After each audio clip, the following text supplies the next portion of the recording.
Rooted in the heart of America, in the peaceful and idyllic town of Stillwater, Oklahoma, lies our story. Here, time seems to unfold at a gentler pace, wheat fields sway with the wind, and the sky stretches into an endless blue. It was in this bucolic setting that a young girl named Sally lived her childhood and adolescence under the caring guidance of her grandmother, Gracie. Gracie was an unwavering figure, a woman who had known the hardships of life but refused to be defeated. Her heart was as generous as the vast wheat fields that surrounded the town, and her strong spirit resembled the oak tree that shaded her humble home. Gracie took on the responsibility of raising Sally when the girl's mother, in an act of desperation and fear, ran away, leaving behind an innocent baby and a town full of questions. Sally grew up under the warm Oklahoma sun, a cheerful and vibrant girl. With golden curls and radiant blue eyes, she embodied summer, warm, bright, and full of life. Her laughter, clear and contagious, echoed through the streets of Stillwater, bringing a smile even to the sternest faces. Sally's life was not easy, but the young girl found joy in the simplest things. She ran barefoot through the wheat fields, played tag with the neighborhood kids, and helped Gracie in the garden during the late afternoons. At school, she was known for her amiable and inquisitive spirit. Always ready with a question for the teacher or a joke to make her classmates laugh, Sally stood out as a beacon of positivity. In her teenage years, her youthful energy transformed into a burning passion for life. Sally had an insatiable thirst for knowledge and a desire to explore the world beyond Stillwater. She spent hours at the local library, devouring books from every shelf, daydreaming about the wonders the world could offer. It was impossible not to be infected by Sally's joy. She illuminated Stillwater with her indomitable spirit, like a shooting star crossing the night sky. And although the shadow of the mother who had abandoned her loomed over her life, Sally chose not to be defined by that pain. Instead, she chose to live, to laugh, to love, and in each choice, each gesture, each laughter, she shone even brighter. However, destiny, like a skilled painter, had other hues to add to Sally's life canvas. In the summer of her 18 years, the tranquility of Stillwater was gently disturbed by the arrival of Preston, the heir to one of the wealthiest and most influential families in Oklahoma City. Preston was a young man who exuded elegance, his manners were refined, his smile was captivating, and his eyes had a sparkle that sent a thrill through the heart of any young person he encountered. Sally's first encounter with Preston was at a party in Stillwater's Central Square, an annual event that marked the height of summer. Sally was dancing with her friends, her floral dress twirling with her, when her eyes met Preston's. He approached her, an easy smile on his lips. "May I have this dance?" he asked, extending his hand. Sally blushed but accepted the offer, placing her hand in his. "I'd be lying if I said I wasn't hoping you'd ask," she replied, with a shy smile. From that moment on, Sally and Preston became inseparable. They walked together through the wheat fields, shared laughter and secrets beneath the old oak tree, and danced together under the moonlight. It was a summer of love, an intense romance that burned as brightly as the August sun. "I've never met anyone like you, Sally," Preston confessed one night as they gazed at the stars together. "And I've never felt this way before, Preston," Sally replied, resting her head on his shoulder. "As if I'm complete." And so, the summer days unfolded, each one filled with laughter, stolen kisses, and whispered promises. Sally and Preston were in love, living an unforgettable summer romance that seemed destined to last beyond the season. But, as Sally would soon discover, destiny had other plans. The night Sally and Preston gave themselves to each other was magical. Under a starry sky, they met by the shores of the peaceful Stillwater Lake, the silence of the night broken only by the gentle whisper of waves against the shore. In each other's warm embrace, they shared promises and dreams, envisioning a future together. "I love you, Sally," Preston whispered, gazing into her eyes beneath the soft moonlight. "I want to spend the rest of my life with you." Sally, her eyes shining with love and happiness, responded sincerely, "I love you too, Preston. I can't imagine my life without you." However, these promises of eternal love were brutally shattered when Sally discovered she was pregnant. With the positive pregnancy test in her hands, she sought out Preston, hopeful that he would support her in that moment. "Preston," she began, her voice trembling, "I'm pregnant." Preston, scared at the prospect of becoming a father, reacted with denial and fear. "No, it can't be," he stammered. This can't be happening." When Sally insisted, showing him the test, Preston grew cold and distant. "I can't be a father, Sally," he said, the harshness in his voice contrasting with the words of love he had whispered to her on that starlit night. I can't be with you." And so, Preston abruptly ended the relationship, leaving Sally alone and frightened. He returned to the bustling life of Oklahoma City, boasting to his friends about his summer conquests. "The country girl," he called her, laughing, without a hint of remorse or empathy for the heart he had broken. And Sally, with a broken heart and a new life growing inside her, was left to deal with the consequences of a summer love that ended as abruptly as it began. Like an autumn breeze scattering fallen leaves, news of Sally's pregnancy spread through the corners of the small town of Stillwater. Conversations halted as she passed by, eyes averted, and once friendly faces turned into silent disapproval.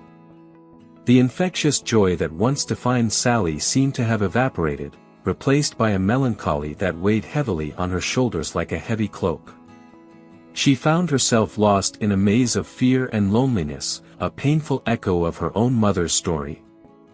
On a cold afternoon, Sally sat beneath the oak tree, embracing her growing belly, when Mrs. Jenkins, the neighbor, stopped to talk to her.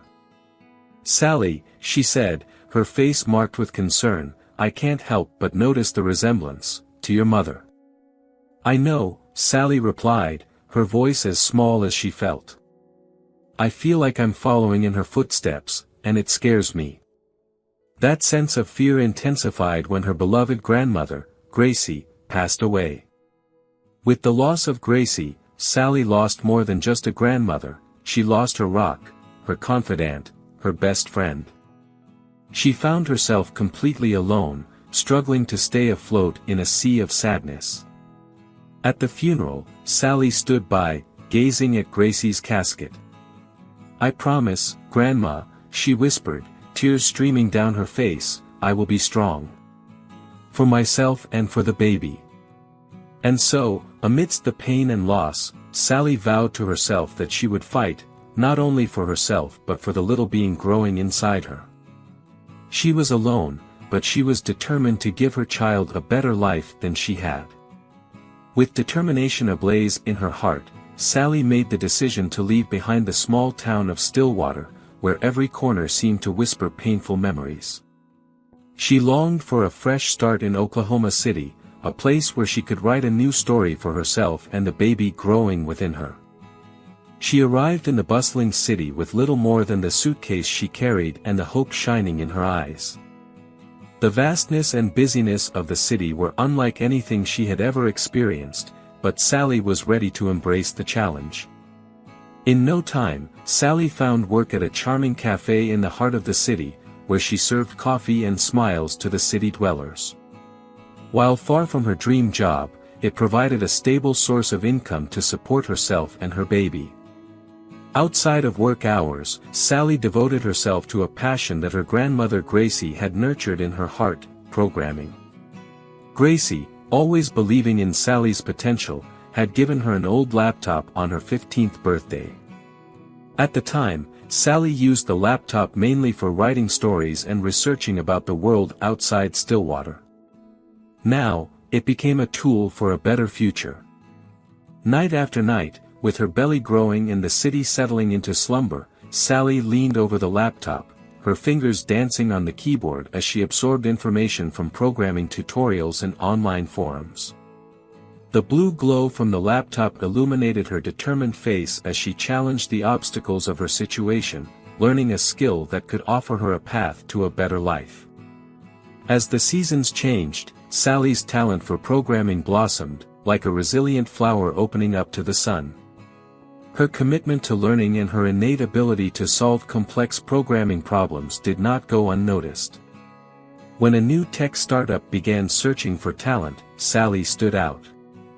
"Your portfolio is impressive, Sally," the CEO of the startup, a man named Thomas, commented during the interview. "How did you become such a skilled programmer?" "I had a lot of free time," Sally replied, a humble smile forming on her lips. "And a great need to learn." She accepted the job offer that was extended to her, marking the end of her days as a waitress and the beginning of a new phase of her life as a programmer. Not long after, Sally gave birth to a beautiful baby girl, whom she named Amelia, in honor of her grandmother, Gracie Amelia.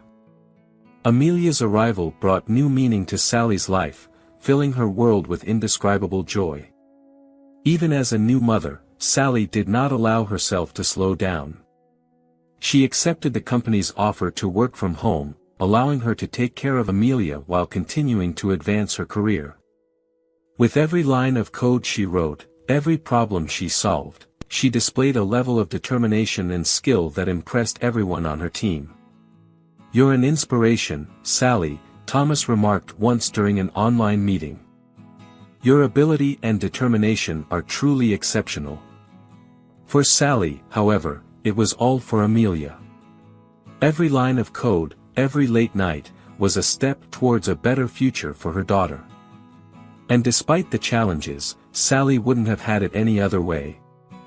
Nearly a decade had passed since Sally took her first steps in the bustling city of Oklahoma. During that time, the once disregarded and abandoned country girl had transformed into a prominent woman, a force to be reckoned with in the tech industry. Sally now occupied the position of director in one of the state's largest tech companies, her professional journey marked by innovation, leadership, and a personal touch of humanity.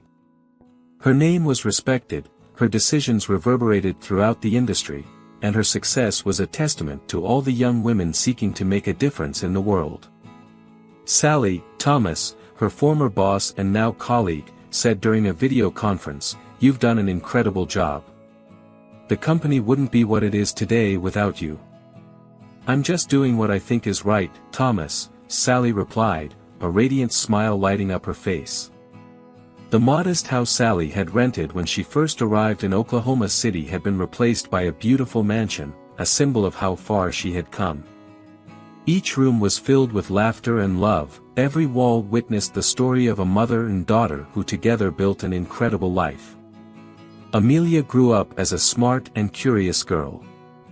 She inherited her mother's passion for technology, often sitting beside Sally as she worked, her eyes filled with admiration and questions. "Mom," Amelia once asked, her eyes shining with curiosity, "how do you create something out of nothing?" Sally smiled, looking at her daughter. "It's simple, Amelia," she said. "You just have to believe in yourself and never give up, no matter what happens." It was evident that Amelia was following in her mother's footsteps, not only in her intelligence and curiosity, but also in her strength and determination. And Sally couldn't be prouder. On an ordinary day, Sally was preparing for a business trip. She had packed her suitcase carefully, reviewed the notes for the meeting, and said goodbye to Amelia, who would be under the care of the nanny. With one last look around her house, she called a taxi to take her to the airport. When the taxi arrived, Sally settled into the back seat, absorbed in her thoughts about the upcoming meeting. That's when she noticed the driver through the rearview mirror. There was something strangely familiar about that face, something that made her heart skip a beat. With a strange sensation in her stomach, Sally looked more closely. The hair was darker and thinner, the lines on the face deeper, but the eyes were unmistakable. It was Preston. "Preston?" she asked, her voice a disbelieving whisper. "Is that you?" The man in the rearview mirror froze for a moment before turning to face her. The years had not been kind to him. His face was marked by time and life, by the mistakes he had made and the consequences he had endured. "Sally," he said, his voice filled with surprise and something else, remorse, perhaps. I didn't expect to see you again." And so, in a taxi on the way to the airport, Sally reunited with the man who had abandoned her years ago, the father of her daughter.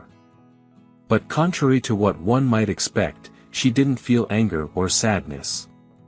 Instead, all she felt was a strange sense of indifference. Preston looked at Sally with pleading eyes and then began to share his story.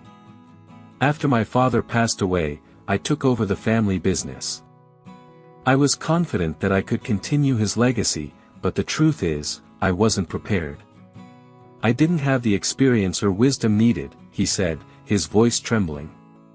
Sally listened in silence, her eyes fixed on him, attentive to every word. "In a year, I lost everything. The company went bankrupt, the properties were sold to pay off debts, and I found myself completely ruined," Preston continued, tears welling up in his eyes. "I had to start from scratch, and driving taxis was the only job I could find." He paused, taking a breath before looking at Sally with a pleading gaze. "Sally, I'm so sorry for everything I've done. For abandoning you, for not being there for you and Amelia. I was scared, and I acted cowardly. I know I don't deserve it, but could you give me a second chance? Let me be a part of Amelia's life, be the father I should have been from the start."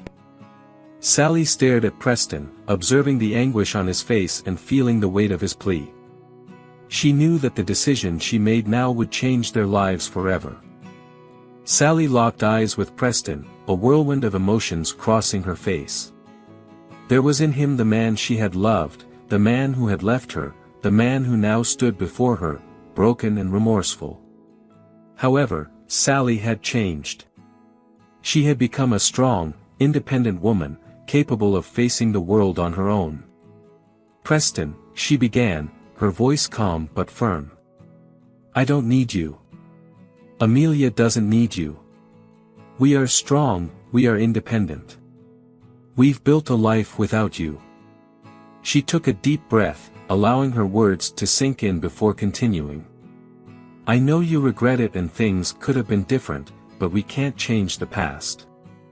I had to learn to live with the consequences of your choices, and in the process, I became the woman I am today." Sally paused, looking into Preston's eyes with a resolute expression. "I forgive you, Preston.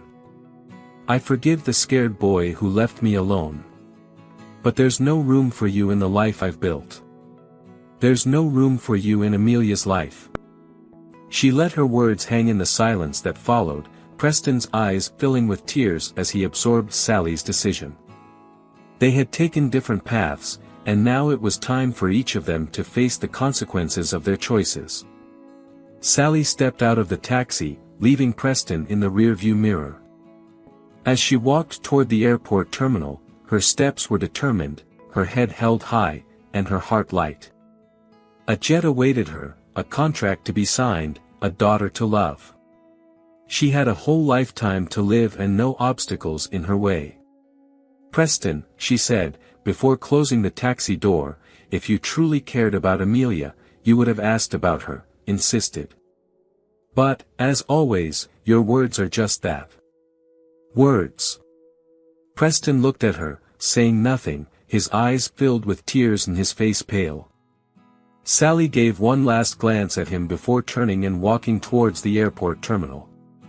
She left Preston behind, just like the girl she used to be. Looking at the strong and independent woman she had become, Sally felt a sense of accomplishment.